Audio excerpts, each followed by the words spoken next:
तो क्या इंडिया का जीडीपी क्राइसिस में जाने वाला है? इंडिया का जीडीपी ऑलरेडी गिर चुका है एंड इंडिया आने वाले वक्त में और भी क्राइसिस फेस करने वाला है एंड इन सबको इस वीडियो में कवर करेंगे एंड एंड में इसका सोल्यूशन क्या होगा उसको भी डिस्कस करने की कोशिश करेंगे। हाल ही में पीएम मोदी ने पूरे देशवासियों से कहा है कि बेफालतू का या बिना मतलब का गोल्ड को परचेस ना करें एंड इसी में इंडिया का गोल्ड क्राइसिस भी छुपा हुआ है। इंडिया एक साल में लगभग 800 टन सोना इंपोर्ट करता है फ्रॉम फॉरेन कंट्रीज, वहीं पर सिर्फ 1 टन सोना डोमेस्टिक में मैन्युफैक्चर करता है। एंड अगर इंडिया को गोल्ड को बाहर से परचेज करना पड़ रहा है, यानी इंडिया गोल्ड को परचेज कर रहा है इन एक्सचेंज ऑफ डॉलर्स, जिसके चलते इंडिया का फॉरेक्स रिजर्व कम हो रहा है डे बाय डे एंड अगर ऐसे डिप्लीट होता रहा हो सकता है इंडिया का वैल्यू 150 रुपीज हो जाए अगेंस्ट $1, जो इंडिया की इकोनॉमी को बहुत हद तक बर्बाद करके रख सकता है एंड महंगाई आसमान छुएगी एंड बाहर से आने वाले सारे इलेक्ट्रॉनिक प्रोडक्ट्स एक्सपेंसिव हो जाएंगे एंड अगर इलेक्ट्रॉनिक प्रोडक्ट एक्सपेंसिव होगा तो अल्टीमेटली इंडिया का महंगाई बढ़ने वाला है, क्योंकि इंडिया के लिए सारे इलेक्ट्रॉनिक प्रोडक्ट चाहे वो स्मार्टफोन हो या फिर लैपटॉप्स हो, सारे के सारे बाहर से इंपोर्ट होते हैं इंडिया के अंदर, जिसके चलते इंडिया को उसके अगेंस्ट डॉलर स्पेंड करना पड़ता है एंड अगर इंडियन करेंसी डॉलर के अगेंस्ट वीक हो जाएगा तो इंडिया को ज्यादा स्पेंड करना पड़ेगा फॉर दैट सेम प्रोडक्ट, जिसके चलते इंडिया के अंदर हर एक इलेक्ट्रॉनिक का दाम बढ़ने वाला है एंड अगर सारे इलेक्ट्रॉनिक के प्राइसेस बढ़ जाएंगे तो अल्टीमेटली इंडिया के अंदर भी इन्फ्लेशन आने का चांसेस बढ़ जाएगा एंड अगर इन्फ्लेशन आता है तो सबसे ज्यादा इम्पैक्ट पड़ेगा गरीब और मिडिल क्लास इंसानों के ऊपर। एंड जब मिडिल क्लास की बात कर रहे हैं तो मिडिल क्लास के लिए सबसे बेसिक सा नीड है वो एजुकेशन, वो आज के डेट में भी महंगा होता जा रहा है। लिटरली अगर तुम अपने बच्चों को बाहर पढ़ाने निकलोगे तुम गरीबों के घर में घुसोगे, इतने हाई एजुकेशनल फीस है, उसके बाद ट्यूशन अलग से रखवाना पड़ता है जिसका अलग चार्जेस होता है। भगवान ना करे लेकिन अगर मिडिल क्लास में कोई बीमार पड़ जाता है तो उस मिडिल क्लास की पूरी जमा पूंजी सब लुट जाती है इस चीज के अंदर, बस उसके इलाज करने में। तो इंडियन मिडिल क्लास के लिए सबसे ज्यादा इंपॉर्टेंट है इन्फ्लेशन से बचना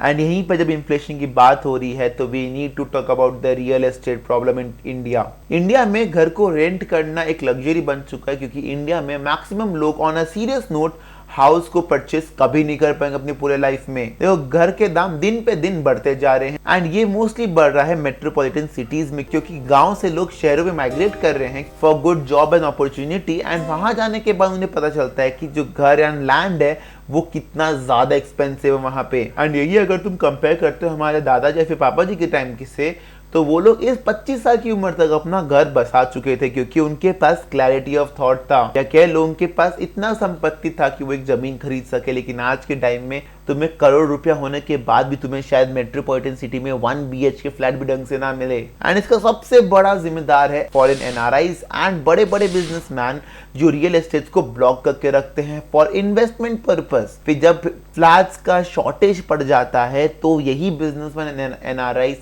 हाई प्राइस में उन सबको सेल कर देते हैं, जिसके चलते इंडिया में हर महीने या हर साल हजारों फ्लैट्स, हजारों लग्जरियस फ्लैट खाली पड़े रहते हैं। अगला है इंडिया का मैन्युफैक्चरिंग चैलेंज। इंडिया का मैन्युफैक्चरिंग इतना ज्यादा कुक्ड है कि अगर मैं तुम्हें सिर्फ एक एग्जांपल देके समझाऊं तुम्हें समझ आएगा कि इंडिया का मैन्युफैक्चरिंग कितना ज्यादा खराब है। इंडिया में टेम्पर ग्लास जो हम लोग फोन पे लगाते हैं वो इंडिया में उसका सिर्फ एक फैक्ट्री है जो 2 साल पहले बना था एंड इससे पहले एंड अभी तक हम लोग most of the temper glass जितना हमारे फोन में लगता है सारा चाइना से इंपोर्ट होता है। एंड इंडिया का सबसे स्ट्रॉन्गेस्ट मैन्युफैक्चरिंग सेगमेंट है फार्मास्यूटिकल्स एंड इंडिया इसमें भी 70% ऑफ एक्टिव फार्मास्यूटिकल इंग्रेडिएंट्स को चाइना से इंपोर्ट करता है एंड इसके बाद मैन्युफैक्चरिंग एंड लॉजिस्टिक ऑलरेडी बहुत एक्सपेंसिव है इंडिया में due to Indian laws and taxation system, जिसके चलते तुम्हारे पास जो दवाई आती है वो बहुत ज्यादा एक्सपेंसिव आती है। एंड इंडिया में अगर तुम फैक्ट्री आने चले भी जाओगे तुमको पता है कितना चोचलाबाजी होता है। सबसे पहला तो जमीन ही तुमको नहीं मिलेगा इतना, अगर तुम्हें जमीन मिल भी जाता है अच्छा खासा तो उसमें लगने वाले सारे सामान चाइना से इंपोर्ट तुम्हें करना पड़ेगा। उसके बाद भी तुम्हें कितने पॉलिटिशियंस एंड लोकल पार्टीज को पैसा खिलाना पड़ेगा ताकि तुम्हारा फैक्ट्री सेटअप हो सके, तुम्हें उसका आइडिया भी नहीं है।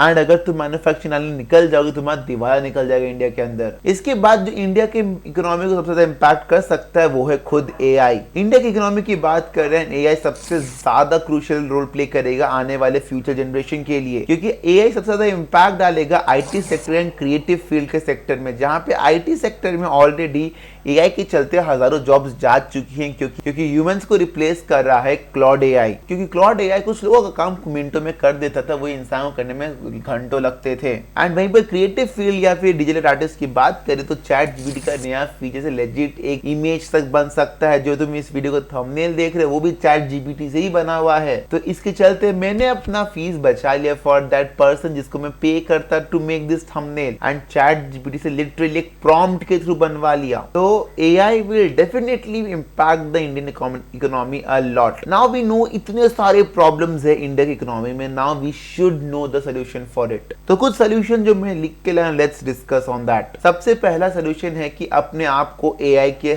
थ्रू एनहांस करना पड़ेगा। हम सबको, हम लोग एआई को ना अगर एनिमी ट्रीट करें ना, एआई हम लोग का जॉब खा जाएगा in future. We should start learning AI, we should enhance our skill, we should learn LLM यानी लार्ज लैंग्वेज मॉडल जिसके थ्रू एआई रन करता है, एंड उसको हमें ट्रेन करना पड़ेगा to get the most of the optimal solutions from it. And अगर हम लोग एआई के साथ काम करना सीख जाते हैं तो एआई हमारा जॉब नहीं खा सकता। फिर हम लोग एआई के साथ काम कर रहे हैं क्योंकि, बल्कि उससे हम लोग का सैलरी हाइक भी हो सकता है। नेक्स्ट चीज की we need to diversify our source of income, क्योंकि जैसा मार्केट का हाल चल रहा है, हो सकता है कल मैं बेरोजगार हो जाऊं इसलिए मैं यूट्यूब कर रहा हूं, हो सकता है तुम बेरोजगार हो जाओ, तुम्हें कुछ और खोजना पड़ेगा। So we need to diversify our income sources in a multiple way कि भाई कमाई आता रहे घर में। एंड इंडिया में डाइवर्सिफाइड इनकम नहीं है, टू बी वेरी ऑनेस्ट। लोग एक या दो अर्निंग सोर्स से बहुत ज्यादा ही डिपेंडेंट है। तो मैं अपने व्यूअर्स के अर्ज करूंगा to have multiple earning sources ताकि तुम आने वाले इकोनॉमिक क्राइसिस से अपने आप को बचा के रख सको।